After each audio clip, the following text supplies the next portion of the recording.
Magandang araw sa inyong lahat. Ang pangalan ko ay Dolores at ang kuwentong ibabahagi ko ngayon ay ang kuwentong sumira sa lahat ng aking pinaniniwalaan tungkol sa pamilya. Nagsimula ang lahat sa isang umaga na dapat sana'y puno ng pagmamahal. Isang linggo bago ang ika-18 kaarawan ng aking nag-iisang apo, si Angelo. Nasa kusina ako. Naghahanda ng kanyang paboritong almusal, sinangag na mabango at longganisang matamis. Ang amoy pa lang, amoy pamilya na, amoy bahay, habang nakaupo siya sa hapagkainan. Kumakain mula sa isang mamahaling plato na ako rin naman ang bumili. Kaswal niya akong tiningnan. Walang emosyon, walang pag-aalinlangan, at sinabi niya ang mga salitang hanggang ngayon ay parang punyal na nakatarak sa aking puso. "Lola," sabi niya habang nag-i-scroll sa kanyang telepono. "Alam niyo po ba kung ano ang pinakamagandang birthday gift na maibibigay niyo sa akin?" Ngumiti pa ako. Akala ko, hihiling na naman siya ng bagong sapatos o baka ng bagong cellphone. Handa akong ibigay. Lahat naman, handa akong ibigay. Pero hindi iyon ang sinabi niya. Itinigil niya ang pagkain. Tumingin siya sa akin, diretso sa aking mga mata, at sinabing, "Ang pinakamagandang regalo ay kapag wala ka na, Lola. Para sa wakas, mapaghatian na namin ang pera."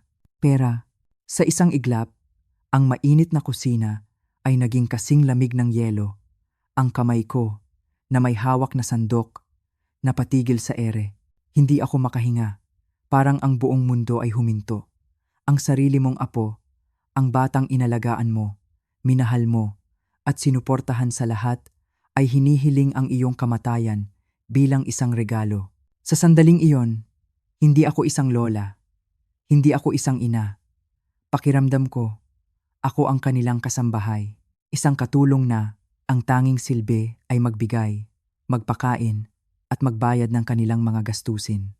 At kapag wala nang maibibigay, kapag matanda na at pabigat, dapat na lang mawala. Ang hiya, ang kahihiyan na naramdaman ko sa sandaling iyon ay halos pumatay sa akin. Isang kahihiyan na dala-dala ng isang inang tinalikuran ng sarili niyang kadugo. Walang utang na loob. Isang salitang napakasakit pakinggan, lalo na kung nanggagaling sa mga taong binigyan mo ng lahat. Sa loob ng 5 taon, mula nang mawala ang mahal kong asawa na si Arturo, ginawa kong sentro ng mundo ko ang pamilya ko. Ang aking anak na si Liza, ang kanyang asawang si Paolo, at si Angelo, sila ang naging buhay ko. Sila ang dahilan kung bakit ako bumabangon araw-araw. Ako ang naging kanilang ilaw ng tahanan, kahit sa sarili kong bahay na ako na lang ang nakatira. Bawat buwan, walang palya, binibigyan ko sila ng 400,000 piso. Tama po ang narinig ninyo, 400,000 piso, 414. Para pambayad sa kanilang bahay na ako rin ang nag-down payment, para sa kanilang magagarang sasakyan, para sa kanilang mga credit card, para sa allowance ni Angelo, lahat. Sagot ko lahat. Ang pera ng yumaong asawa ko, ang perang dapat sanay para sa aking pagtanda, ay unti-unting nauubos para sa kanila. Pero hindi ko iyon ininda. Dahil para sa akin, iyon ang tungkulin ng isang ina at lola, ang magsakripisyo, ang magbigay. Pero habang binibigay ko ang lahat, ano ang sukli nila? Mga ngiting pilit, mga yakap na walang init, mga pagbisitang laging may kasamang hiling. Para sa kanila, ako ay isang bangko na hindi nauubusan ng pera, isang convenient na solusyon sa kanilang mga problema. Nag-iisa. Iyon ang totoo kong naramdaman. Nag-iisa ako sa isang bahay na puno ng mga litrato naming magkakasama. Pero sa totoong buhay, wala silang pakialam. Hanggang sa dumating ang araw na nagpasya silang hindi na ako kapaki-pakinabang. Mas kapaki-pakinabang pa kung ako'y mawawala na. Pero sa gabing iyon, habang umiiyak ako sa aking silid, may nagbago sa akin. Ang Dolores na mahina, ang Dolores na laging nagbibigay, ay nagsimulang magising. Pinunasan ko ang aking mga luha. Ang pighati ay napalitan ng isang bagay na mas matigas. Isang bagay na mas malamig. Ang hindi nila alam ay mayroon akong isang bagay na hindi nila inaasahan. Isang lihim na yaman. Hindi ito ginto o alahas. Ang lihim kong yaman ay isang maliit na digital recorder na lagi kong daladala. Isang ugali na natutunan ko pagkatapos mamatay ni Arturo. At sa umagang iyon, nang sabihin ni Angelo ang mga masasakit na salitang iyon, pinindot ko ang record button. Sila, sa kanilang kayabangan, ay inakala na ako ay isang matandang madaling lokohin. Isang pawn sa kanilang laro ng kasakiman. Ang tingin nila sa akin ay isang lola na ulyanin at walang laban. Pero ang hindi nila alam, ang maliit na lola na gusto na nilang mawala ay may hawak na trump card. Isang ebidensya, isang katotohanan na wawasak sa kanilang mga plano. Ang lola na kanilang minamaliit ay malapit nang maging isang mangangaso. Gusto nila akong mawala. Gusto nilang manahimik ako habang kinukuha nila ang lahat ng pinaghirapan namin ni Arturo. Pero hindi ako papayag. Ito ay hindi na lamang tungkol sa pera. Ito ay tungkol sa aking dangal. Ang aking karangalan bilang isang ina, bilang isang asawa, at bilang isang tao. Babawiin ko, hindi lang ang perang winaldas nila. Babawiin ko ang aking dangal. At bibigyan ko sila ng isang leksyon. Isang aral na hinding-hindi nila malilimutan. Isang kwento na maaalala nila hanggang sa kanilang pagtanda. Ang kwento ng isang inang akala nila ay mahina, pero sa huli ay siyang magpapatumba sa kanilang lahat. Hindi ako mananahimik. Ang kwentong ito ay simula pa lang ng aking pagbawi. Kung naranasan mo na ang pakiramdam na maging isang estranghero sa sarili mong pamilya, kung naramdaman mo na ang sakit ng pagbabaliwala, i-like at i-share mo ang video na ito. At huwag kalimutang mag-comment sa ibaba. Saan kayo nanonood? Gusto kong malaman kung hanggang saan nakakarating ang aking boses. Halika, samahan ninyo ako. Pakinggan ninyo ang aking kwento. Kwentuhan niyo rin ako. Tayo ay magsama-sama. Ang umagang iyon ay dapat sana'y isa lamang sa mga ordinaryong araw. Isang umaga na puno ng pamilyar na amoy ng sinangag at pritong longganisa. Isang linggo na lang at 18 taong gulang na ang aking nag-iisang apo, si Angelo. Kaya naman, bilang isang mapagmahal na lola, gusto ko siyang ipagluto ng paborito niya. Habang nag-iinit ang mantika sa kawali at ang bango ng bawang ay kumakalat sa buong kusina. Masaya ako, payapa ang puso ko. Akala ko, ito ang larawan ng isang perpektong pamilya. Isang biyuda na inaalagaan ang kanyang apo at isang apong naglalambing sa kanyang lola. Pero minsan pala, ang pinakamagagandang larawan ang siyang nagtatago ng pinakamadilim na katotohanan. Pumasok si Angelo sa kusina. Hindi man lang nag-abalang batiin ako ng magandang umaga. Dumiretso siya sa lamesa, umupo at kinuha ang kanyang cellphone. Ang atensyon niya ay nasa screen, hindi sa lola niyang naghahanda ng pagkain para sa kanya. Inilapag ko ang isang platong puno ng pagkain sa harap niya at nagsimula siyang kumain habang ang kanyang mga mata ay nakatutok pa rin sa maliwanag na screen. Pinanood ko siya. Ang buhok niya ay katulad ng sa kanyang lolo Arturo noong kabataan nito. Pero ang mga mata niya ay iba. Malamig, tila may kinukwenta. Sinubukan kong simulan ang isang masayang usapan. Excited ka na ba sa birthday mo, apo? Tanong ko, habang nakangiti. May naiisip ka na bang regalo na gusto mo? Doon niya ibinaba ang kanyang telepono. Sa wakas, tumingin siya sa akin. Akala ko ay may makikita akong kislap sa kanyang mga mata, isang pananabik ng isang binatang malapit ng maging isang ganap na lalaki. Pero wala. Ang nakita ko ay isang bagay na nagpatindig ng aking mga balahibo. Pagkainip, tila ba isa akong serbidora na matagal magbigay ng order. At pagkatapos, lumabas sa kanyang bibig ang mga salitang dumurog, hindi lang sa puso ko, kundi sa buong pagkatao ko. Sinabi niya ito ng napakasuwal, na parang nagkokomento lang sa panahon. Alam niyo po ba kung ano ang pinakamagandang birthday gift na maibibigay niyo sa akin, Lola? At sinundan niya iyon ng mga salitang, ang pinakamagandang regalo ay kapag wala ka na. Para sa wakas, mapaghatian na namin ang pera. Pera.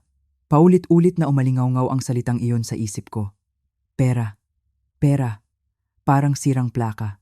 Ang ingay ng kutsara niya sa plato ay parang kampana ng simbahan sa isang libing. Ang libing ng aking pagmamahal. Ang libing ng aking tiwala. Ang lahat ng init sa kusina ay biglang naglaho. Nanigas ako sa aking kinatatayuan. Ang puso ko ay parang piniga hanggang sa mawalan ng hangin. Ano? Anong sabi mo, apo? Halos pabulong kong tanong. Kailangan kong marinig ulit. Baka nagkamali lang ako ng dinig. Baka nagbibiro lang siya. Isang masamang biro, pero biro pa rin. Pero umiling siya. At may ngiti sa kanyang mga labi. Isang ngiting hindi abot sa kanyang mga mata. Huwag na po kayong magkunwaring nagulat, Lola. Lahat naman kami alam na tumatanda na kayo. Laging ang pinag-uusapan ni na Mama at Papa kung gaano kalaki ang makukuha namin kapag nawala na kayo. Maganda na rin naman ang naging buhay ninyo. Ang kaswal na kalupitan sa kanyang mga salita ay tumusok sa akin. Ito ba ang batang dinala ko sa mga laro ng basketball? Ang batang binilhan ko ng pinakamamahaling sapatos? Ang batang pinag-aral ko sa pribadong eskwelahan dahil sinabi ng mga magulang niya na kapos sila?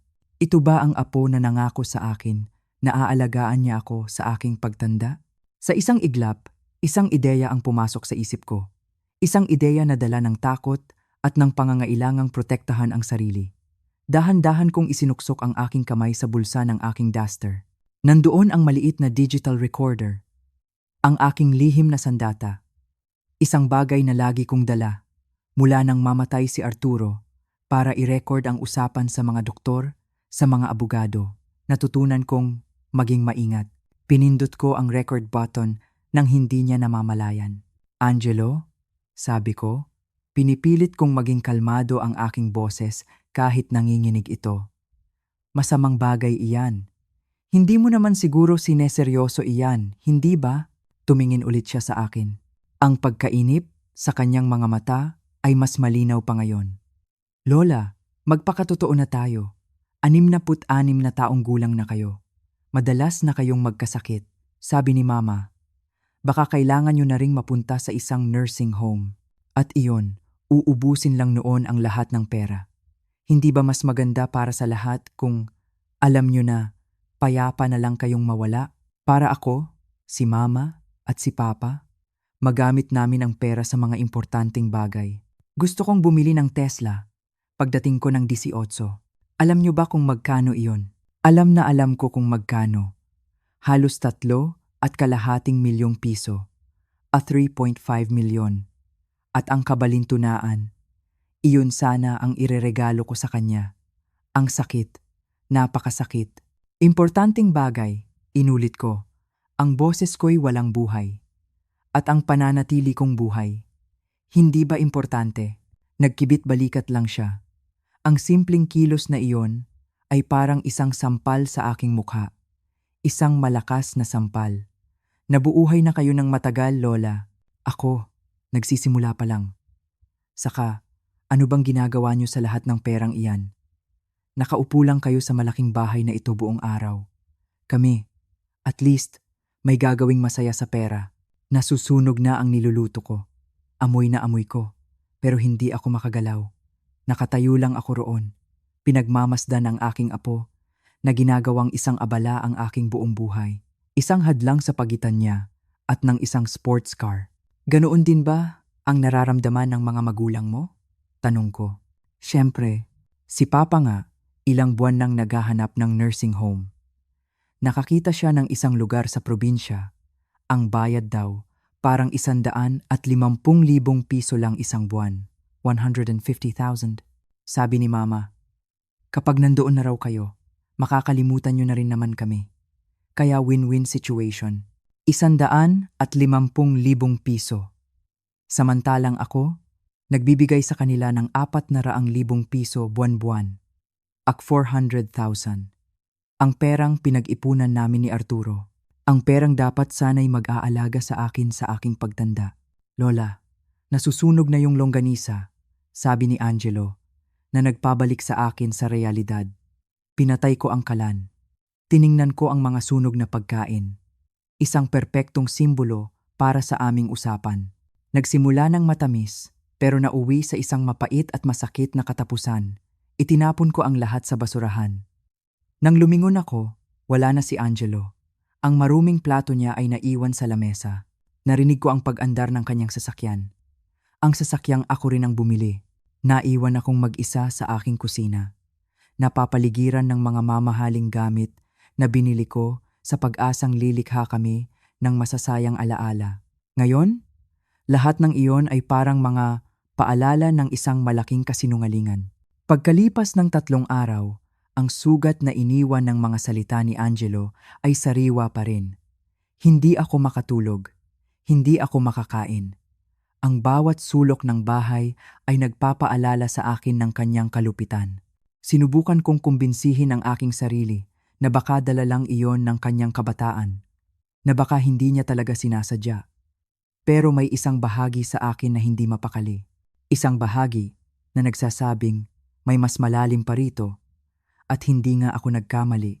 Ang katotohanang matutuklasan ko sa gabing iyon ay mas masahol pa sa 1,000 patalim. Huwebes ng gabi, nagmaneho ako papunta sa bahay ng anak kong si Liza at ng manugang kong si Paolo. May dala akong mga dokumento na kailangan nila para sa kanilang mortgage refinancing. Mga dokumento na ako pa ang tumutulong ayusin dahil sinabi nilang wala silang pambayad sa abogado. Ang kabalintunaan ng lahat ng ito ay tumatama sa akin ngayon. Tinutulungan ko silang ayusin ang kanilang bahay habang sila ay pinaplano ang aking pagkawala para makuha ang bahay ko. Ang bahay na ito na tinitirhan nila, ako ang nagbigay ng 2 milyong pisong down payment at 2 milyon. Ang buwanang bayad, ang insurance, halos lahat ng kanilang gastusin nanggagaling sa aking bank account. Ako ang nagbabayad para sa bubong na nasa ibabaw ng kanilang mga ulo habang sila ay nagbabalak na alisin ako sa sarili kong tahanan. Nag-doorbell ako, pero walang sumasagot. Nakita kong nakaparada ang sasakyan ni Liza at may ilaw sa sala, kaya alam kong nasa bahay sila. Sinubukan kong kumatok, at pagkatapos ay ginamit ko na ang spare key na ibinigay nila sa akin noon para raw sa mga emergency. Siguro, ito na ang emergency. Pagpasok ko sa loob, nakarinig ako ng mga boses mula sa kusina. Pamilyar na mga boses. Pero ang tono ay hindi pamilyar. Mahina, nagmamadali, at tila may pinag-uusapang isang malaking sikreto, ang anak kong si Liza, ang manugang kong si Paolo, at ang apo kong si Angelo. Dapat sana ay nagpakilala ako. Dapat sana ay sumigaw ako ng, "Nandito na ako." Pero may kung anong pumigil sa akin. Isang kutob, isang pakiramdam na kailangan kong makinig. Ito na siguro ang instinct ko para protektahan ang aking sarili. Matapos ang maraming taon ng pagbubulag-bulagan. Ang problema kasi, kailangan nating maging matalino dito. Narinig kong sabi ni Paulo. Ang boses niya ay malamig at puno ng kalkulasyon. Parang isang negosyanteng nakikipag-usap. Hindi tayo pwedeng maghintay na lang na mamatay siya ng natural. Pwede siyang mabuhay ng 20 taon pa. At sa panahong iyon, wala nang matitira. Lalo na kung kailangan niya ng long-term care. Alam mo ba kung gaano kamahal ang mga lugar na iyon? Dinig kong sabi ni Liza. Mawawala sa atin ang lahat. Huminto ang pagtibok ng puso ko. Pinag-uusapan nila ako na parang isang investment na kailangan nang i-liquidate bago pa malugi. So, anong suggestion mo? Tanong ni Angelo. At narinig ko ang pananabik sa kanyang boses. Ang parehong boses na dati tumatawag sa aking pinakamabait na lola sa buong mundo. Ang sinasabi ko, pagpapatuloy ni Paulo, kailangan nating hikayatin siyang gumawa ng mga pagbabago. Ipasok natin siya sa assisted living ng mas maaga. Kapag nandoon na siya, makukuha natin ang power of attorney. Sasabihin nating, hindi na siya mentally competent para humawak ng sarili niyang pera. Idiniin ko ang aking sarili sa pader. Tinatakpan ang aking bibig para pigilan ang anumang tunog na maaaring lumabas. Hindi lang nila ako hinihintay na mamatay. Pinaplano nilang ideklara akong wala sa katinuan para manakaw ang pera ko habang buhay pa ako. Ito na. Ito na ang pinakamasakit sa lahat.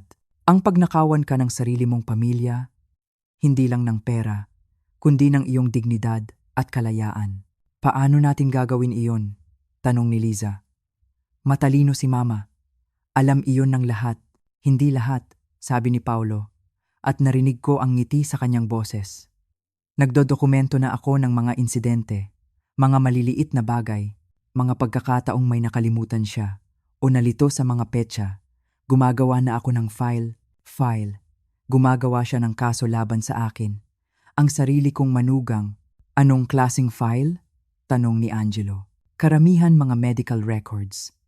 Nalaman kong nag-retire na. Ang dati niyang doktor, kaya bago na ang doktor niya ngayon. Isang taong hindi alam ang history niya. Sinasamahan ko siya sa mga appointment at ginagabayan ko ang usapan. Sinasabi kong nag-aalala kami sa memorya niya. Sa kanyang pagdedesisyon, naging yelo ang dugo ko. Sinisira ni Paulo ang aking medical care. Nagtatanim siya ng pagdududa tungkol sa aking pag-iisip sa isang doktor na hindi ako lubos na kilala para makita ang kanyang manipulasyon. Magaling, bulong ni Liza. Ano namang halaga ang pinag-uusapan natin dito? Tanong ni Angelo. Ang boses niya'y puno ng kasakiman. Pinigil ko ang aking hininga. At ang narinig ko ay halos magpatumba sa akin. Well, nandyan ang bahay syempre. Siguro mga 25 milyon na iyan ngayon, sabi ni Paulo. Tapos, ang mga investment, savings, at ang life insurance ni Arturo, sa huling tingin ko, aabot tayo sa halos 100 at 50 milyong piso, 100 at 50 milyon, 150 milyon. Iyon ang akala nila. Ang katotohanan, halos 40 milyon na lang ang natitira sa akin. 40 milyon. Ang lahat ng pinaghirapan namin ni Arturo ay unti-unti kong ginastos para sa kanila. Pero hindi ko sinabi. Ayaw kong makonsensya sila. Kaya patuloy silang naniwala na nakaupo ako sa isang malaking kayamanan na matagal nang wala. 150 milyon? Bulong ni Angelo. Sapat na para sa Tesla ko, sa college, at sa kahit anong gusto ko pagkatapos. Huwag mong kalimutan. May mga gastusin din kami, paalala ni Liza. Nahihirapan na kami ng papa mo. Itong bahay, mga sasakyan, credit cards, kailangan din namin ang perang iyan. Sapat iyan para sa lahat, sabi ni Paulo. Ang importante, makuha natin ang kontrol bago pa siya gumawa ng kung anong kalokohan. Tulad ng ibigay sa charity. O mas malala, mag-asawa ulit, narinig ko na ang sapat. Dahan-dahan akong umatras. Nanginginig ang aking mga kamay habang binubuksan ko ang pinto. Pagkaupo ko sa aking sasakyan, tinitigan ko ang bahay na tinulungan kong bilhin. Pinoproseso ang lahat ng narinig ko. Ito ay isang kalkuladong sabwatan para nakawan ako, para ikulong ako, at para wasakin ang aking buhay. Ang pinakamasakit ay ang kawalan nila ng emosyon. Pinag-uusapan nila ang pagwasak sa akin na parang nagpaplano lang ng isang bakasyon. Habang nagmamaneho pa uwi, isang bagay ang nagbago sa akin. Ang kalungkutan at gulat ay napalitan ng isang bagay na mas matigas at mas mapanganib at kalinawan. Sa unang pagkakataon, nakikita ko na sila ng malinaw. Hindi sa pamamagitan ng pagmamahal at pag-asa, kundi sa mata ng isang taong sa wakas ay tumigil na sa paggawa ng dahilan para sa mga taong hindi na mapapatawad. Akala nila, isa akong matandang madaling manipulahin. Akala nila, mahina ako at tanga. Malapit na nilang malaman kung gaano sila nagkakamali. Kinaumagahan, gumising ako na may kakaibang kapayapaan sa aking puso. Sa unang pagkakataon sa loob ng maraming taon, hindi ko na kinu-question ang aking sarili. Hindi ko na iniisip kung masyado lang ba akong sensitibo o mali ang aking interpretasyon. Narinig ko ang katotohanan. Malinaw. At ngayon, alam ko na kung saan ako lulugar. Hindi na ako ang kanilang minamahal na ina at lola. Ako ang kanilang target, ang kanilang biktima. Pero ang hindi nila alam, ang target ay matagal na silang pinagmamasdan. Habang akala nila ay ang gagaling nila sa kanilang mga plano, ako naman ay tahimik na isinusulat ang lahat sa aking journal. Bawat masasakit na salita na pinalalabas nilang biro, bawat hiling ng pera na sinasabi nilang pansamantala lang, bawat manipulasyon na nakabalot sa kunwaring pag-aalala. Ngayon, handa na akong isagawa ang sarili kong pagsubok. Isang huling pagsubok para makita kung hanggang saan ang kanilang kasakiman. Sinimulan ko kay Liza. Tumawag ang anak ko noong Biyernes ng umaga, gaya ng dati niyang ginagawa. Kunwari para kumustahin ako. Pero ang totoo, para i-monitor ang aking sitwasyong pinansyal. Hi ma, kamusta na po kayo? Ang boses niya ay may artipisyal na tamis, ang tono na ginagamit niya kapag may kailangan siya. Anak, medyo nag-aalala ako, sabi ko, habang umuupo sa lumang silya ni Arturo, hawak ang aking tasa ng kape. Nakipagkita kasi ako sa financial advisor ko kahapon at may sinabi siyang nakakabahala. Siyempre, wala namang ganoong meeting, pero kailangan kong makita kung gaano kabilis kakalat ang balita sa kanilang munting network ng mga buwitre. Anong klaseng bagay po? Agad na nagbago ang tono ni Liza. Puno na ito ng interes. Well, alam mo naman na tinutulungan ko kayo ni Paolo sa mortgage at iba pang gastusin, hindi ba? Huminto ako sandali. Hinayaang mabitin ang tanong.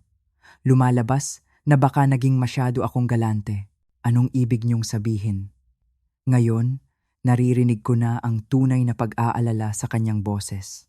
Sabi ng advisor ko, sa bilis ng aking paggastos, baka kailangan kong magbawas ng malaki. Nag-aalala siya para sa aking long-term financial security. Isang mahabang katahimikan ang sumunod.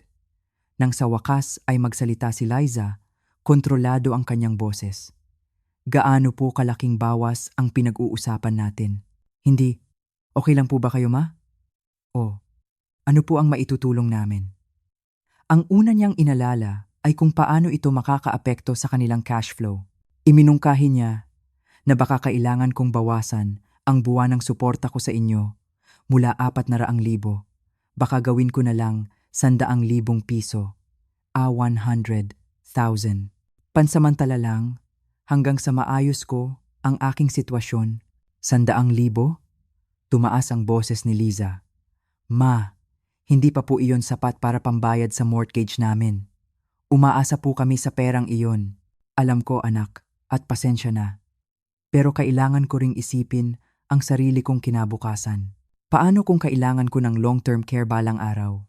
Napakamahal ng mga pasilidad na iyon. Huwag po kayong mag-alala diyan, ma. Mabilis na sabi ni Liza. Kung may mangyari man, kami po ang bahala sa inyo. Hindi nyo kailangang mag-ipon ng pera para sa kung anong nursing home. Mag-ipon ng pera. Tila ba isang kasalanan ang magtabi para sa sarili kong kapakanan? Sana nga, anak.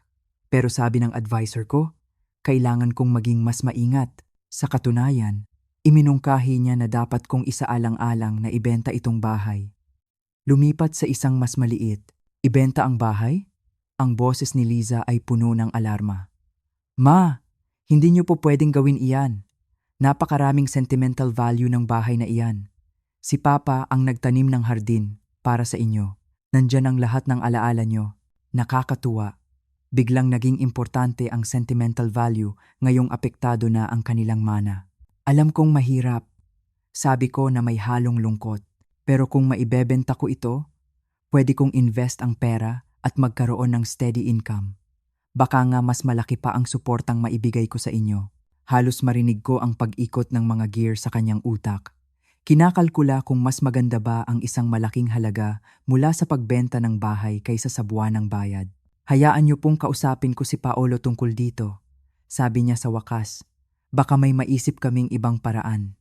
Hindi niyo po dapat ginagawa ang mga malalaking desisyon na ito ng mag-isa. Napakabait mo naman, anak. Inaasahan ko iyan. Dapat talaga ang pamilya ay nagtutulungan, hindi ba? Pagkababa ko ng telepono, sinimulan ko ang stopwatch sa aking cellphone. Gusto kong makita kung gaano katagal bago makarating pabalik sa akin ang pekeng krisis pinansyal na ito. Inabot ito ng eksaktong 3 oras at 17 minuto. Si Paolo ang unang tumawag. Ang boses niya ay malumanay at kunwari nag-aalala.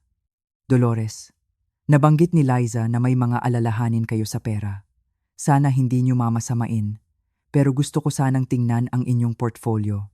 Minsan kasi, tinatakot ng mga financial advisor ang mga matatandang kliyente. Salamat, Paolo.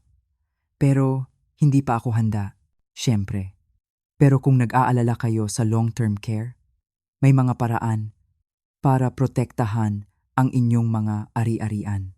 Minsan, mas makabubuting ilipat na ang assets sa mga kapamilya ng mas maaga para hindi ito mabilang kung sakaling kailanganin nyo ng tulong mula sa gobyerno. Legal naman iyon at masisigurong mananatili ang pera sa pamilya kung saan ito nararapat. Tila ba ang perang pinaghirapan ko ay natural na sa kanila mapupunta. 2 oras pa, tumawag si Angelo. Lola, sabi ni Mama may problema kayo sa pera. Okay lang po ba kayo? Kailangan ko lang maging mas maingat, apo. Ibig sabihin po ba nito, hindi nyo na maibibigay yung 50,000 dolyar para sa birthday ko? 50,000 dolyar. Halos 3.25 milyong piso. Iyon ang inaalala niya. At 3.5 milyon. Hindi ko pa alam, apo. Baka pwedeng mas maliit na regalo na lang? Isang mahabang katahimikan. Pero nangako po kayo, sabi niya. Ang boses ay parang bata na inagawan ng laruan. Pinili ko na po yung kotse na gusto ko. May kotse ka na, Angelo. Yung Honda na binili ko para sa iyo. Yung basurang iyon? Nakakahiya. Lahat ng kaibigan ko, magaganda ang kotse. May mga kaedad ka na nagpapasalamat na magkaroon ng kahit anong sasakyan. Hindi ako ibang tao, Lola. Apo niyo ako. Dapat gusto niyo ang mabuti para sa akin. Ang pagiging entitled niya ay nakakagulat. Sa isip niya, ang pagmamahal ko ay katumbas ng perang gagastusin ko para sa kanya. Pagkatapos ng 3 tawag na iyon, umupo ako ng matagal sa silya ni Arturo. Ang peking krisis pinansyal ko ay nagsiwalat ng lahat. Walang isa man sa kanila ang nagpakita ng tunay na pag-aalala. Ang tanging inisip nila ay kung paano makakaapekto sa kanila ang aking problema. At ang pinakamatindi, lahat sila ay pare-pareho ang solusyon. Ibigay ko sa kanila ang kontrol sa aking pera para sa sarili ko raw proteksyon. Hindi na sila nagpapaligoy-ligoy pa. Ang pagsubok ay tapos na at sila ay bagsak. Pagsapit ng Lunes ng umaga, isang bagong determinasyon ang bumalot sa akin. Tapos na ang panahon ng pag-iyak. Tapos na ang panahon ng pagdadalamhati. Ito na ang panahon para kumilos. Hindi na ako ang Dolores na mahina at nagbubulag-bulagan. Ako na ngayon ang Dolores na lalaban para sa kanyang sarili, para sa kanyang dangal, at para sa lahat ng pinaghirapan nila ng kanyang yumaong asawa. Ang pamilya ko ay naghahanda para sa isang giyera. Ang hindi nila alam, ako ay may sarili ng hukbo. Unang-una, tinawagan ko ang aking financial advisor, si Martin. 12 taon na naming kasama si Martin. Alam niya ang tunay na estado ng aking pananalapi. Alam niya kung gaano kalaki ang naibigay ko na sa aking pamilya. Dolores, sabi niya nang sagutin ang tawag. Kamusta ka na? Maayos ako, Martin. Pero kailangan kitang makausap. Gusto kong gumawa ng malalaking pagbabago sa aking estate planning. Natahimik siya sandali. Alam niya ang sitwasyon ko. Anong klaseng pagbabago? Sabihin na nating, gusto kong alisin ang lahat ng aking kasalukuyang beneficiaries at magtalaga ng mga bago. Gaano kabilis iyon magagawa? Ayos ka lang ba, Dolores? Tanong niya. May pag-aalala sa kanyang boses. Ngayon, Martin, nagiging napakalinaw na ng lahat, sagot ko. At sigurado na ako sa gagawin ko. Kung ganoon, sabi niya, magkita tayo. Ngayon din. Sunod kong tinawagan si Attorney Reyes, ang aming family lawyer sa loob ng 20 taon. Isang taong pinagkakatiwalaan namin ni Arturo. Ipinaliwanag ko sa kanya ang lahat. Nang walang anumang itinatago, ang mga salita ni Angelo, ang sabwatan na narinig ko, ang resulta ng aking pagsubok. Habang nagsasalita ako, naririnig ko ang bigat sa kanyang paghinga sa kabilang linya. Dolores, napakasakit niyan, sabi niya. Pero kailangan mong maging matatag. Huwag kang mag-alala. Nasa likod mo ako. Poprotektahan kita. Iminungkahi ni Attorney Reyes na kumuha kami ng isa pang mahalagang piraso ng aming depensa. Isang medical evaluation, hindi mula sa doktor na minamanipula ng aking manugang, kundi mula sa isang respetadong geriatric psychiatrist, isang eksperto na makapagpapatunay nang walang anumang duda na ako ay nasa hustong pag-iisip. Kailangan nating unahan sila, Dolores. Paliwanag niya. Kung plano nilang ideklara kang incompetent, kailangan nating patunayan na hindi lang ikaw competent, kundi biktima ka ng kanilang psychological at financial abuse. Kaya naman, sa loob ng 1 linggo, ang aking schedule ay napuno. Lunes, nakipagkita ako kay Martin at sinimulan namin ang proseso ng paglilipat ng lahat ng aking liquid assets, ang aking mga savings, ang aking mga investment sa isang irrevocable trust, isang legal na instrumento na nangangahulugang ang pera ay para lamang sa aking mga gastusin sa medisina at pang-araw-araw na pamumuhay. Hindi ito maaaring galawin ng sinuman. Hindi ito maaaring kunin ng aking pamilya. Kahit anong mangyari. Martes, inihanda ni Attorney Reyes ang isang bago at bakal na huling habilin. Ang luma na nagiiwan ng lahat sa aking anak na si Liza at sa apo kong si Angelo ay pinawalang bisa. Ang bago ay may ibang mga pangalan. Ang Philippine Cancer Society, kung saan namatay ang aking ina. Ang isang lokal na ampunan na malapit sa aking puso. At ang Children's Hospital, kung saan ako nag-volunteer noong malakas pa ako. Mga organisasyong tunay na tumutulong. Hindi na nga abuso. Nagdagdag din kami ng isang no contest clause, isang probisyon na nagsasabing kung sino man sa aking pamilya ang susubok na questionin ang testamentong ito, automatiko silang mawawalan ng anumang karapatan kahit 1 sentimo. Miyerkules, sumailalim ako sa isang komprehensibong mental at psychological evaluation kay Dr. Patricia Williams, ang psychiatrist na inirekomenda ni Attorney Reyes. 2 oras kaming nag-usap. Sinuri niya ang aking memorya, ang aking pag-iisip, ang aking kakayahang magdesisyon. At ang kanyang conclusion ay malinaw at matibay. Signeng, Dolores Patterson ay hindi lamang nasa hustong pag-iisip, kundi nagpapakita ng pambihirang katatagan at kalinawan sa gitna ng isang napakahirap na sitwasyon ng pamilya. Ang kanyang sinumpaang salaysay ay idinagdag sa aming lumalaking bundok ng ebidensya. Huwebes, 1 linggo matapos kong marinig ang kanilang nakakakilabot na plano, lahat ay nakahanda na. Ang aking pera ay protektado. Ang aking huling habilin ay nabago. Ang aking katinuan ay napatunayan. Ang digital recorder na may lamang kanilang mga boses ay nasa aking bulsa. Ang aking journal na naglalaman ng mga buwan ng kanilang pang-aabuso ay nasa aking tabi. Habang papalapit ang Biyernes, ang 18 kaarawan ni Angelo, wala na akong naramdamang takot. Wala nang lungkot. Ang nararamdaman ko na lang ay isang malamig at matatag na determinasyon. Inimbitahan ko silang lahat para sa isang birthday dinner. Isang huling hapunan. Tumawag si Liza. Ang boses niya ay puno ng pekeng kasabikan. Salamat sa imbitasyon, Ma. Siyempre, darating kami. Siguro, iniisip niya na sa kabila ng aking problemang pinansyal, ay magiging galante pa rin ako. Siguro, inaasahan pa rin ni Angelo ang susi ng kanyang Tesla. Inihanda ko ang kanilang paboritong pagkain. Inayos ko ang mesa. Naglagay ako ng mga bulaklak. Nilikha ko ang isang perpektong larawan ng isang masayang pamilya. Pero alam ko, at malalaman na rin nila, na sa ilalim ng lahat ng ito ay isang patibong. Isang pagtutuos na matagal nang dapat mangyari. Sila ang nag-umpisa ng giyerang ito sa aking kusina at sa aking dining room. Ako naman ang tatapos. Akala nila, naghahanda sila para sa isang selebrasyon. Ang hindi nila alam, naghahanda sila para sa kanilang sariling pagbagsak. Biyernes ng gabi. Ang araw ng kaarawan ni Angelo. Ang araw ng pagtutuos. Dumating sila ng 6:00 ng gabi, sakto sa oras. Lahat sila ay nakangiti. Mga ngiting hindi umaabot sa kanilang mga mata.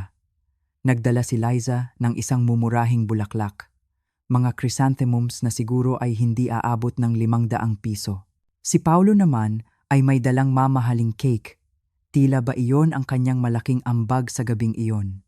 At si Angelo, ang birthday boy, nakasuot ng bagong damit, na malamang ay ako rin ang nagbayad sa pamamagitan ng buwanan niyang allowance. Happy birthday, Apo, sabi ko, habang niyayakap siya. Naramdaman ko ang paninigas ng kanyang katawan. Isang katawan na atat nang matapos ang mga formalidad at dumiretso sa parte ng regalo. Ang regalo na akala niya ay nagkakahalaga ng 3.5 milyong piso. Naupo kami sa hapagkainan. Inihain ko ang paborito niyang kare-kare. Mainit, malapot ang sarsa, at puno ng mga sangkap na pinili ko ng mabuti kaninang umaga sa palengke. Ang aming usapan ay pilit, artipisyal. Bawat isa sa amin ay gumaganap sa isang charade, isang palabas ng isang masayang pamilya. Pero sa ilalim ng lahat ng iyon, ramdam na ramdam ang tensyon. Ramdam na ramdam ang mga hindi sinasabing salita. Sa wakas, pagkatapos ng hapunan, habang hinihiwa ko ang cake, si Liza na ang bumasag sa katahimikan. "So ma," sabi niya habang sinusubukang maging kaswal, "kamusta po ang meeting niyo sa financial advisor? Gumaan na po ba ang sitwasyon?" Ito na. Ito na ang hinihintay ko. Dahan-dahan kong ibinaba ang kutsilyo. Tiningnan ko sila isa-isa, ang aking anak, ang aking manugang, ang aking apo. Ang 3 taong sa loob ng 1 linggo ay walang ibang ginawa kundi planuhin kung paano ako wawasakin. Actually, sabi ko, ang boses ko'y kalmado at matatag. Mas naging malinaw ang lahat. At nakagawa na ako ng ilang mahalagang desisyon tungkol sa aking pananalapi. Lumapit si Paulo, puno ng interes. "Anong klaseng mga desisyon po?" Tumingin ako sa kanilang mga mukha. Mga mukhang puno ng kasakiman at pag-aabang. Nalaman ko na tama pala ang aking financial advisor, si Martin. Naging masyado akong pabaya sa aking pera. "Sinabi na po namin sa inyo, ma. Tutulungan namin kayo," mabilis na sabi ni Liza. "Hindi niyo po kailangang gawin ito ng mag-isa. Salamat sa inyong kabaitan," sabi ko. Ang boses ko'y perpektong kalmado. Pero naayos ko na ang lahat. Nakagawa na ako ng mga malalaking pagbabago para protektahan ang aking mga ari-arian at siguraduhin ang aking kinabukasan. Sa wakas, nag-angat ng tingin si Angelo mula sa kanyang cake. Isang kislap ng pag-aalala ang dumaan sa kanyang mukha. "Anong mga pagbabago, Lola?" "Well, una," sabi ko, habang nagpapatuloy sa paghiwa ng cake na parang panahon lang ang aming pinag-uusapan. Inilipat ko na ang halos lahat ng aking liquid assets sa isang trust fund. Isang trust na maaari ko lang gamitin para sa aking mga gastusing medikal at pang-araw-araw na pamumuhay. Protektado na ito, ganap. Isang nakabibinging katahimikan ang bumalot sa silid. Ang tanging maririnig ay ang tunog ng aking kutsilyo sa plato. Nagpatuloy ako. Nakipag-ayos na rin ako para sa aking pangangalaga sa hinaharap. Kung sakaling dumating ang araw na hindi ko na kayang pamahalaan ang aking sarili, may isang propesyonal na serbisyo ng tagapangalaga ang papasok. Hindi ko na kailangang mag-alala na mapagsamantalahan ng mga taong maaaring hindi ang kapakanan ko ang iniisip. Ang tinidor ni Paulo ay bumagsak sa kanyang plato. Ang tunog ay umalingaw-ngaw sa katahimikan. "Dolores," sabi niya. Ang boses niya ay nanginginig. Parang sobra naman yata iyan. Ang pamilya, ang dapat nag-aalaga sa pamilya. Tiningnan ko siya diretso sa kanyang mga mata. Sang-ayon ako diyan. Ang pamilya nga ang dapat nag-aalaga sa pamilya. Dapat nilang protektahan ang isa't isa. Hindi nila dapat, kailanman, pinagtatangkaang nakawan ang isa't isa. Ang temperatura sa silid ay tila bumagsak ng 10 degree. Namutla ang mukha ni Liza. "Ma! Ano po bang sinasabi niyo?" Kinuha ko mula sa aking bulsa ang aking maliit na digital recorder. Inilapag ko ito sa mesa, sa tabi ng birthday cake. Ang kulay pilak nitong katawan ay kumikinang sa ilalim ng ilaw ng chandelier. Ang sinasabi ko ay ang pag-uusap na naganap noong Huwebes ng gabi. Iyong usapan kung saan pinagplanuhan ninyo kung paano ako ideklarang wala sa tamang pag-iisip para manakaw ang aking pera. Iyong usapan kung saan binalak ninyong ikulong ako sa isang murang pasilidad habang winaldas ninyo ang lahat ng ipon ko. Napanganga si Angelo. Magsasalita sana si Paolo, pero itinaas ko ang aking kamay. Pakiusap. Hayaan niyo akong matapos. Naging napakapasensyosa ko sa pakikinig sa lahat ng inyong mga plano at pakana. Ngayon, kayo naman ang makinig. Pinindot ko ang play button. Ang boses ni Paolo ay pumuno sa aming dining room. Malinaw na malinaw at lubos na nakamamatay. Ang sinasabi ko, kailangan nating hikayatin siyang gumawa ng mga pagbabago. Ipasok natin siya sa assisted living. Kapag nandoon na siya, makukuha natin ang power of attorney. Sasabihin nating hindi na siya mentally competent para humawak ng sarili niyang pera. Hinayaan ko itong tumugtog sa loob ng 30 segundo bago ko pinatay. Ang katahimikang sumunod ay ganap. 27 minuto, sabi ko, na parang nagkukuwento lang. Ganyan katagal ninyong pinag-usapan kung paano sisirain ang aking buhay. Napakadetalyado at napakalinaw na nai-record. Tinitigan ni Liza ang recorder na para bang isa itong makamandag na ahas. Ma, hindi niyo po naiintindihan. Nag-aalala lang kami sa inyo. Nag-aalala sa akin? Tumawa ako. Isang tawang sapat na para mapaatras silang lahat. Gusto niyo bang pakinggan ang isa pang bahagi? I-fast forward ko sa boses ni Angelo. 150 milyon. Sapat na para sa Tesla ko, sa college, at sa kahit anong gusto ko pagkatapos. Namuti ang mukha ni Angelo. Lola, hindi ko po sinasadya, pero sinadya mo, putol ko. Katulad ng pagsadya mo, nang sabihin mong ang pinakamagandang regalo sa iyo ay ang aking kamatayan para mapaghatian ninyo ang pera. Oo, nai-record ko rin ang usapang iyon.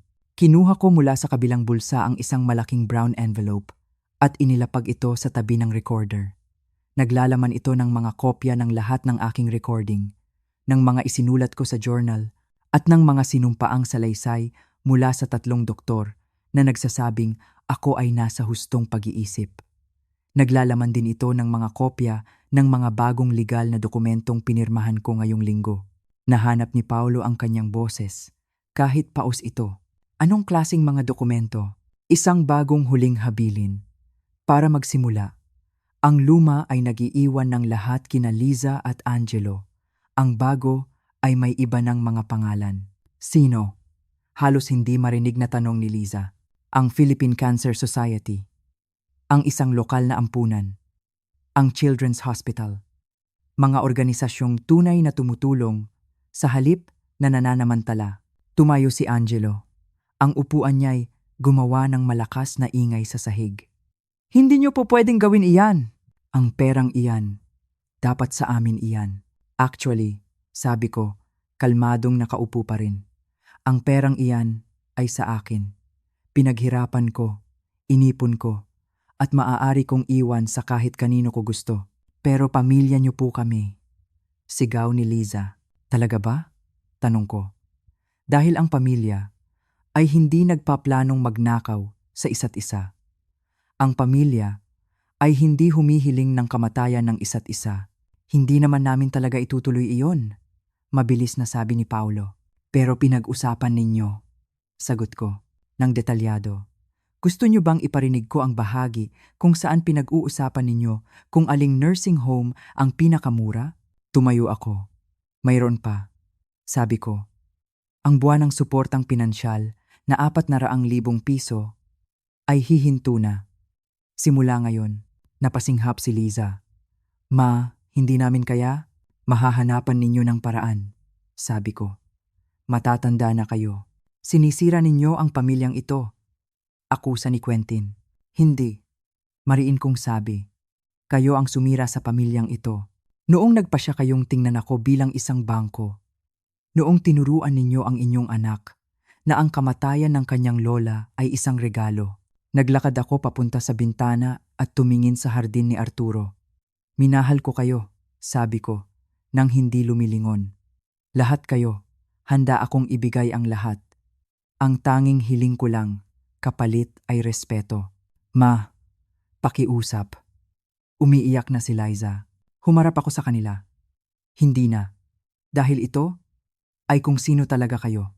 Ngayon ko lang tinigilan ang paggawa ng dahilan para sa inyo.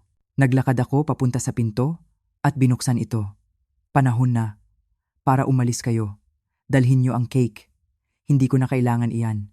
Umalis sila ng tahimik. Huminto si Liza sa pinto. Ma, hindi ganito dapat ang pamilya. Tama ka, sabi ko. Dapat nagmamahalan at nagpoprotektahan sila. Isasara ko na sana ang pinto, pero huminto ako. Happy birthday, Angelo, sabi ko sa aking apo. Sana nakuha mo ang lahat ng nararapat sa iyo ngayong gabi. Nang makaalis sila, isinara ko ang pinto at sumandal dito. Tapos na. Tapos na ang lahat. Ang katahimikan sa bahay, matapos nilang umalis, ay kakaiba. Sa isang banda, ito ay payapa. Walang tensyon, walang peking paglalambing, walang bigat sa dibdib. Ngunit sa kabilang banda, ito ay isang katahimikang nakakabingi. Ang katahimikan na sumasalamin sa katotohanang ako ay tunay na nag-iisa. Sa loob ng 2 araw, Sabado at Linggo, hinayaan ko ang aking sarili na damhin ang lahat. Ang sakit, ang galit. At sa ilalim ng lahat ng iyon, isang maliit na binhi ng kalayaan. Inakala ko, iyon na ang katapusan. Inakala ko, pagkatapos ng gabing iyon, iiwan na nila ako sa kapayapaan. Pero muli, nagkamali ako. Hindi ko dapat minamaliit ang kasakiman. Ang kasakiman ay hindi basta-basta sumusuko. Ito ay lumalaban, ito ay gumaganti. Lunes ng umaga, habang dinidiligan ko ang mga rosas ni Arturo, ang aking telepono ay walang tigil sa pagtunog. Si Liza, 10 beses, 11 beses. Sa 12 tawag, sinagot ko. Kailangan kong malaman kung ano ang susunod nilang hakbang. Ma, salamat sa Diyos sinagot mo. Ang boses niya ay puno ng desperasyon. Kailangan po nating mag-usap. Isang malaking hindi pagkakaunawaan ang lahat ng ito. Aling parte ang hindi pagkakaunawaan, Liza? Kalmado kong tanong. Yung parte na binalak ninyong ipadeklara akong wala sa katinuan? O yung parte na gusto ninyong nakawin ang pera ko? Hindi po kami magnanakaw! Sigaw niya, umiiyak. Sinusubukan lang po naming protektahan kayo. Protektahan ako? Mula saan? Mula sa pagkakaroon ng kontrol sa sarili kong buhay? Hindi niyo po naiintindihan, Ma. Maraming manloloko diyan na ang target ay mga matatandang babae. Sinisigurado lang namin na hindi iyon mangyayari sa inyo. Ang kabalintunaan ay halos magpatawa sa akin. Ibig mong sabihin, mga taong katulad ninyo, hindi po iyan makatarungan. Pamilya niyo kami. Lahat ng ginawa namin ay dahil sa pagmamahal. Pagmamahal. Napailing na lang ako at ibinaba ang telepono. Pero hindi doon nagtapos. Sumunod ang mga tawag ni Paulo, sinusubukang maging rasonable at propesyonal. At pagkatapos, ang pinakamatinding dagok. Isang voicemail mula sa isang numerong hindi ko kilala. Magandang umaga po. Si Geneng. Dolores Patterson po ba ito? Ako po si Amanda Morrison, mula sa Elder Care Advocacy Services. Nakatanggap po kami ng ilang nakakabahalang ulat tungkol sa inyong kapakanan. At nais po sana naming mag-schedule ng isang wellness check sa lalong madaling panahon. Nanlamig ang aking dugo. Hindi sila nagsayang ng oras. Agad nilang isinagawa ang kanilang banta. Ginamit nila ang sistema laban sa akin. Sila, ang mga umabuso, ang siyang nagpapakita ngayon na sila ang nag-aalala. Isang napakatalinong hakbang. Isang napakasamang hakbang. Agad kong tinawagan si Attorney Reyes. Huwag kang mag-alala, Dolores, sabi niya. Matapos kong ikuwento ang lahat, inaasahan na natin ito. Nauna na silang tumawag sa financial advisor mo kanina. Kinu-question ang iyong mental state. Anong sinabi ni Martin? Sinabi niyang 12 taon ka na niyang kliyente at kasing talas ka pa rin ng dati at anumang pagtatangkang questionin ang iyong katinuan ay haharapin ng lahat ng dokumentasyong inihanda natin. Tungkol naman sa elder care, standard procedure iyan. Hayaan mo sila, nakausap ko na si Dr. Williams. Handa na siyang magsagawa ng anumang competency evaluation na hihilingin nila. Unahan natin sila, Dolores. Bukas na bukas, pumunta ka kay Dr. Williams para sa isang updated na report. Kinabukasan, habang nasa klinika ako ni Dr. Williams, naramdaman ko ang bigat ng laban na ito. Hindi na ito simpleng usaping pamilya. Isa na itong legal na labanan para sa aking kalayaan. Para patunayan na ako ay ako pa rin. Na ang pagtanda ay hindi nangangahulugang pagiging inutil. Na ang pagprotekta sa sarili ay hindi nangangahulugang pagiging paranoid. Habang pauwi ako, may 3 sasakyan ang nakaparada sa aking driveway. Ang kotse ni Liza, ang BMW ni Paulo, at isang maliit na silver na sedan na hindi ko kilala. Mula sa bintana ng aking sala, nakita ko sila, nakaupo sa aking beranda. Naghihintay, parang mga buwitre na nag-aabang sa kanilang biktima. Pumasok ako sa garahe, umaasang makakaiwas. Pero bago ko pa man mailapag ang aking bag, ang doorbell ay tumunog nang walang tigil. Nang sa wakas ay binuksan ko ang pinto, nandoon sila, ang aking pamilya, at isang babaeng nasa edad 40, may dalang clipboard. Si Amanda Morrison mula sa Elder Care Advocacy Services. Ang kanilang sandata laban sa akin. Humarap sila sa akin. Ang kanilang mga mukha ay isang pinaghalong pekeng pag-aalala at tunay na galit. Ang ganting salakay ay nagsimula na. Maaari po ba kaming pumasok ng Patterson? Tanong ni Amanda Morrison. Ang kanyang boses ay propesyonal ngunit may diin. Tumango ako at binuksan ng maluwag ang pinto. Pumasok silang lahat sa aking sala. Isang silid na dati puno ng tawanan at masasayang alaala. Ngunit ngayon ay naging isang korte. Isang korte kung saan ako ang akusado. Umupo si Amanda sa gitna. Ang kanyang clipboard ay handa. Sa kabilang sopa, magkakatabing umupo ang aking pamilya. Si Liza, ang mga matay pula sa kaiiyak o marahil sa kakapuyat sa pagpaplano. Si Paulo, ang mukha'y seryoso na parang isang abogado sa isang malaking kaso. At si Angelo, tahimik lang, ang mukha'y puno ng hinanakit. Ako naman, umupo sa lumang silya ni Arturo, ang aking trono, at kalmadong ipinatong ang aking mga kamay sa aking kandungan. Handa na ako. Genang, Patterson. Nagsimula si Amanda. Nag-aalala po ang inyong pamilya. Ayon sa kanila, gumagawa raw po kayo ng mga biglaan at hindi makatwirang desisyon sa pananalapi. Naging paranoid at suspetsosa raw po kayo sa mga miyembro ng pamilya na sinusubukan lang kayong tulungan. At posibleng nakakaranas daw po kayo ng sintomas ng dementia o age-related cognitive decline. Bawat salita ay parang isang akusasyon. Bawat salita ay dinisenyo para ipinta ako bilang isang matandang wala na sa sarili. Tiningnan ko ang aking pamilya. Hindi sila makatingin sa akin. Mga duwag, maaari niyo po bang ikuwento sa akin ang tungkol sa mga pagbabagong ginawa ninyo sa inyong ari-arian? Tanong ni Amanda. Siyempre, sagot ko. Ang boses ko'y matatag. Natuklasan ko na ang aking pamilya ay nagpaplanong ipadeklara akong wala sa tamang pag-iisip para manakaw ang aking pera at ilagay ako sa isang nursing home. Kaya, gumawa ako ng mga hakbang para protektahan ang aking sarili. Huminto ang panulat ni Amanda sa kanyang papel. Iyan po ay isang napakaseryosong akusasyon. Oo, seryoso nga. Gusto mo bang pakinggan ang mga recording?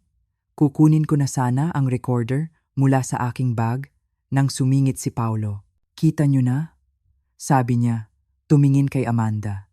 Iyan ang sinasabi namin. Nahuhumaling na siya sa mga di umano'y recording. Iniisip niyang lahat kami ay may masamang balak sa kanya. Hindi ko iniisip na may masama kayong balak, kalmado kong sabi. Alam kong mayroon. Dahil narinig ko mismo. Inilabas ko ang recorder at inilapag ito sa center table. Miss Morrison, gusto mo bang pakinggan kung ano mismo ang sinabi ng aking nag-aalalang pamilya kapag akala nila ay hindi ko sila naririnig? Nag-alinlangan si Amanda. Genge, Patterson. Hindi ako sigurado kung pakiusap, putol ko. I insist. Sila ang nagdala sa iyo rito dahil nag-aalala sila sa aking pag-iisip. Sa tingin ko, Nararapat lang na marinig mo kung ano talaga ang kanilang iniisip tungkol sa akin. Pinindot ko ang play. Ang boses ni Paulo ay muling pumuno sa silid. Malinaw at walang duda. Kapag nandoon na siya, makukuha natin ang power of attorney. Sasabihin nating hindi na siya mentally competent. Nanlaki ang mga mata ni Amanda. I-fast forward ko sa isa pang bahagi. Ang susi ay dahan-dahanin.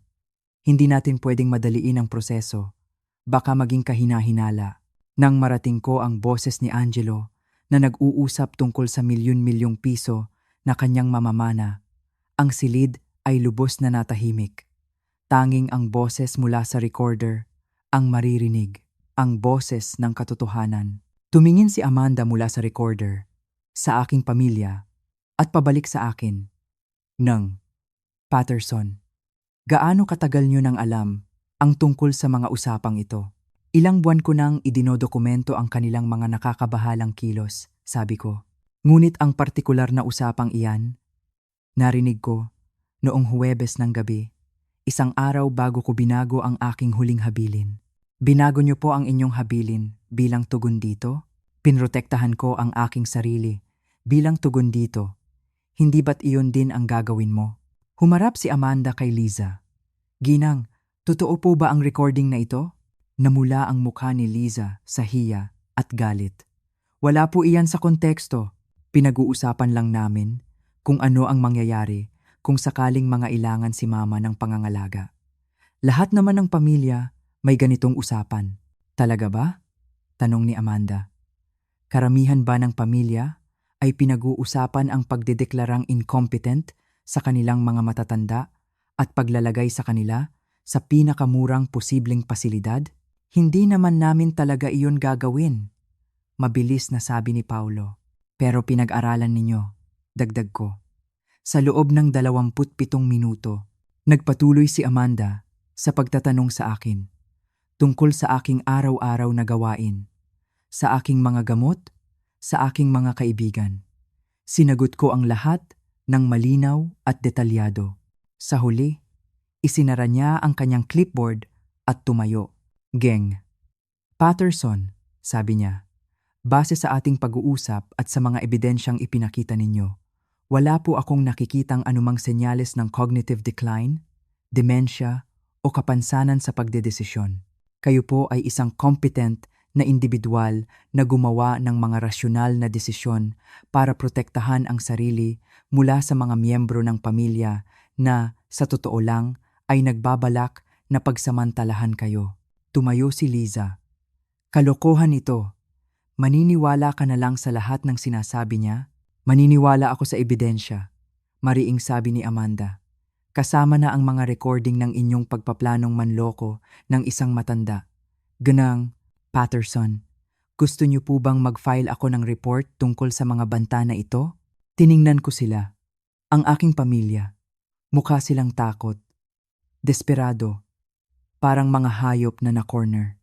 Hindi na, sabi ko sa wakas. Ayoko nang magsampa ng kaso. Ang gusto ko lang ay iwan na nila ako sa kapayapaan. Tumango si Amanda. Pagkatapos niyang umalis, nagkaharap kaming apat sa sala. Masaya ka na ba ngayon? Tanong ni Angelo. Ang boses niya'y mapait. Kinalaban mo na ang lahat. Hindi ko kayo kinalaban. Sabi ko. Tinigilan ko lang ang pagkukunwari na tama ang ginagawa ninyo. Hindi pa ito tapos, sabi ni Paulo. Hindi mo pwedeng basta-basta na lang talikuran ang sarili mong pamilya. Panoorin niyo ako, sagot ko. Umalis sila nang walang imik. Isinara at ikinandado ko ang pinto at sa wakas, bumagsak ang aking mga luha. Hindi dahil sa lungkot, kundi dahil sa ginhawa. Tapos na ang pinakamasama. Natalo na sila. Ngayon, maaari ko nang simulan ang natitirang bahagi ng aking buhay. Lumipas ang 7 buwan. 7 buwan ng katahimikan.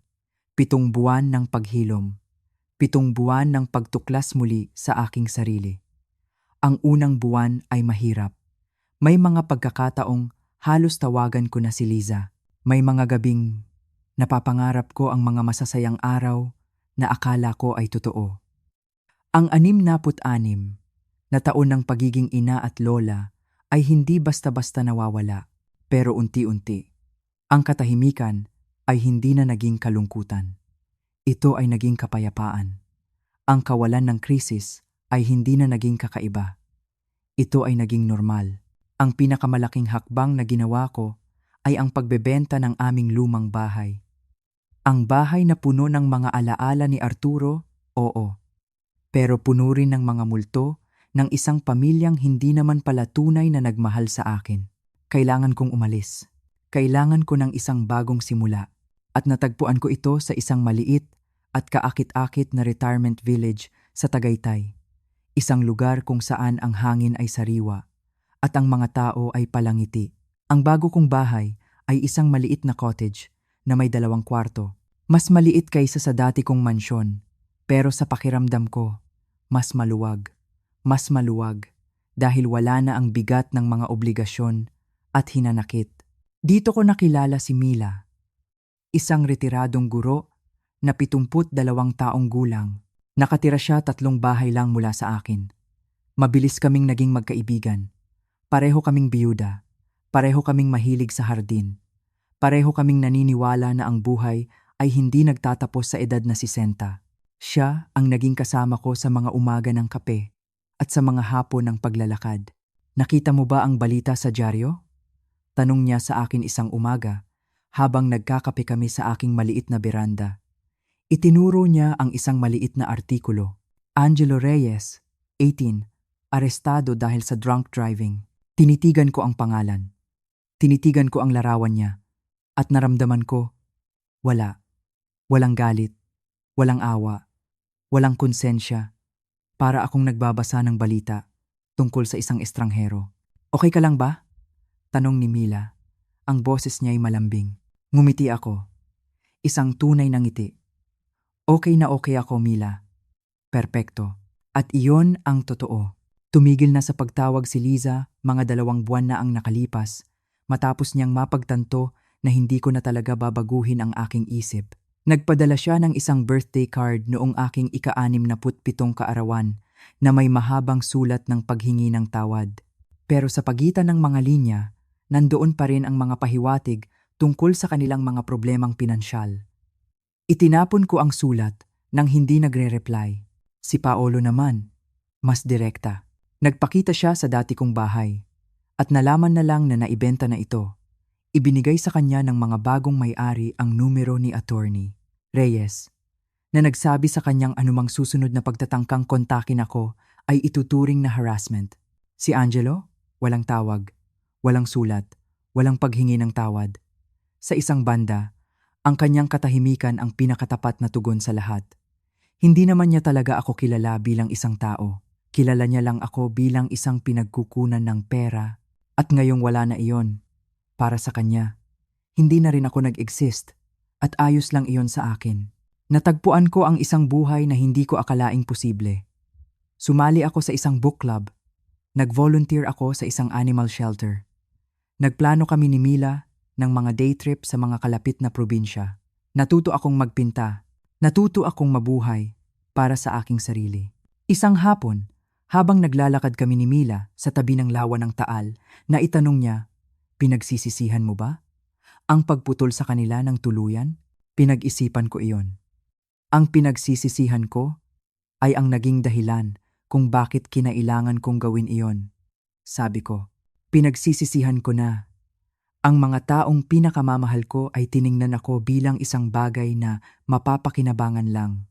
Pinagsisisihan ko na ginugol ko ang napakaraming taon sa pagbubulag-bulagan. Huminto ako at huminga ng malalim. Pero hindi ko pinagsisisihan ang pagprotekta sa aking sarili. Hindi ko pinagsisisihan ang pagpili sa aking kapakanan. At hindi ko pinagsisisihan ang pagtuklas kung gaano pala kaganda ang buhay kapag ito ay tunay na sa iyo. Ang buhay sa Tagaytay ay simple. Ang bawat umaga ay sinasalubong ng malamig na simoy ng hangin at ng amoy ng kapeng barako. Ang mga hapon ko ay ginugugol sa pag-aalaga ng aking maliit na hardin. Hindi ito kasing laki o kasing gara ng hardin na itinayo namin ni Arturo sa dati naming bahay, pero ang mga bulaklak dito ay sa akin. Ako ang nagtanim, ako ang nag-alaga, at habang pinagmamasdan ko silang lumago, walang sinumang nagsasabi sa akin na masyado na akong matanda para magpagod. Ang bawat bulaklak ay isang simbolo ng aking bagong kalayaan. Isang gabi, habang nagbabasa ako ng libro sa aking paboritong silya, tumunog ang aking telepono. Sa isang saglit, kumabog ang aking dibdib, isang lumang ugali, isang takot na baka may masamang balita mula sa pamilya. Pero nang tingnan ko ang caller ID, nakita ko ang numero ng opisina ng aming community. Dolores, si Nancy ito mula sa community center, sabi ng boses sa kabilang linya. Naghahanap pa rin kami ng mag-aasikaso ng ating holiday gift drive para sa isang local women's shelter. Interesado ka ba? Isang shelter para sa mga kababaihan. Mga babaeng nagsisimulang muli matapos iwanan ang mga mapanganib na sitwasyon. Mga babaeng, tulad ko, ay natuklasan na minsan, ang pinakamatapang na bagay na maaari mong gawin ay ang pagtalikod sa pamilyang sumasakit sa iyo. Oo naman, sagot ko, nang walang pag-aalinlangan. Gusto kong tumulong. Pagkababa ko ng telepono, lumapit ako sa bintana. Tumingin ako sa labas. Sa kadiliman ng gabi, na binabasag ng mga ilaw mula sa mga kalapit na bahay, ang gift drive. Ito ay isang bagay na may kabuluhan, isang bagay na hindi sa pilitan. Ang pagtulong ay hindi na isang obligasyon na may kasamang hinanakit. Ito na ngayon ay isang pagpili, isang masayang pagpili. Kinabukasan, sisimulan kong planuhin ang gift drive. Sa susunod na linggo, magde-day trip ulit kami ni Mila. Baka bisitahin namin yung art museum na lagi niyang ikinukwento. Sa susunod na buwan, ako naman ang mag-ho-host ng Thanksgiving dinner para sa mga kaibigan ko sa book club. Lilikha ako ng mga bagong tradisyon, mga tradisyong walang bahid ng kasakiman o manipulasyon. Wala na akong ideya kung ano ang ginagawa ng aking pamilya. Hindi ko alam kung may natutunan ba si Angelo mula sa kanyang pagkakaaresto. Hindi ko alam kung natuto na bang mamuhay sina Liza at Paolo nang hindi umaasa sa aking buwanang suporta. Hindi ko alam kung iniisip ba nila ako, kung namimiss ba nila ako, o kung nakahanap na sila ng ibang mapagkukunan ng pera. At sa unang pagkakataon sa aking buhay, wala na akong pakialam.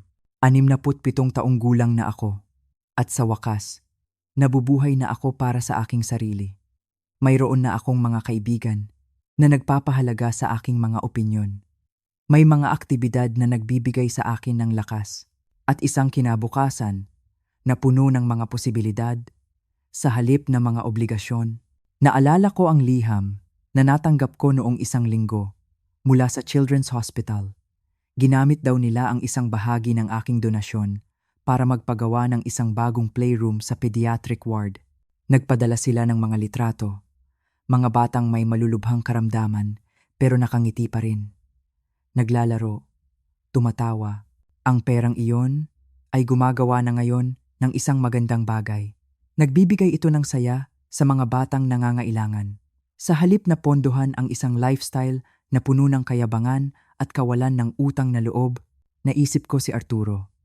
Ang lalaking minahal ako nang walang kondisyon sa loob ng 44 na taon. Ang lalaking hindi kailanman ipinaramdam sa akin na ang halaga ko ay nakatali sa aking bank account. Kung nakikita niya ako ngayon, nakatira sa isang bahay na puno ng kapayapaan sa halip na obligasyon, napapaligiran ng mga kaibigang pinili ang aking samahan sa halip na mga kamag-anak na tiniis lang ang aking presensya. Alam kong ipagmamalaki niya ako. Alam kong sasabihin niyang, iyan ang Dolores ko, matatag. Naalala ko ulit ang mga huling salita ni Angelo sa akin sa hapagkainan bago nagsimula ang lahat ng ito. Ang pinakamasakit na mga salitang narinig ko sa buong buhay ko. Ang pinakamagandang regalo ay kapag wala ka na, Lola. Sa isang banda, nagkaroon siya ng katwiran. Ang babaeng nabuhay para pagsilbihan ang kanilang mga pangangailangan ay wala na. Ang babaeng napagkamalan ang suportang pinansyal bilang pagmamahal ay wala na. Ang babaeng tumanggap ng mga mumo ng paglalambing kapalit ng walang katapusang pagbibigay, ay wala na. Patay na ang babaeng iyon. At ang bumangon mula sa kanyang mga abo ay isang taong mas malakas, mas matalino, at higit sa lahat, mas nagpapahalaga sa kanyang sarili. Isang taong sa wakas ay natutunan na ang pinakamahalagang relasyon na maaari mong magkaroon ay ang relasyon mo sa iyong sarili. Nakatayo ako sa aking sariling kusina, sa aking sariling bahay, napapaligiran ng aking sariling mga pagpili. Itinaas ko ang aking tasa ng kape, isang toast para sa babaeng naging ako, para sa akin, sabi ko sa tahimik na silid. Isang silid na mas puno ng buhay kaysa sa anumang maingay at magulong pagtitipon ng pamilya. Walang sumagot, syempre, ako lang mag-isa. Pero sa katahimikan na iyon, may narinig akong isang bagay na mas malinaw kaysa sa anumang boses. Ang tunog ng tunay na kapayapaan, ang tunog ng kalayaan, ang tunog ng isang bagong simula. At sa kung saang lugar man naroroon si Arturo, sigurado ako nakangiti siya. At sa inyo na nakinig sa aking kuwento, maraming salamat. Sana sa aking paglalakbay, may napulot kayong isang aral. Huwag ninyong hayaang tukuyin ng iba ang inyong halaga. Huwag kayong matakot na piliin ang inyong sarili.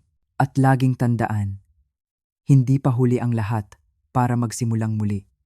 Ang tunay na kayamanan ay hindi ang perang nasa bangko. Ito ay ang kapayapaan sa inyong puso.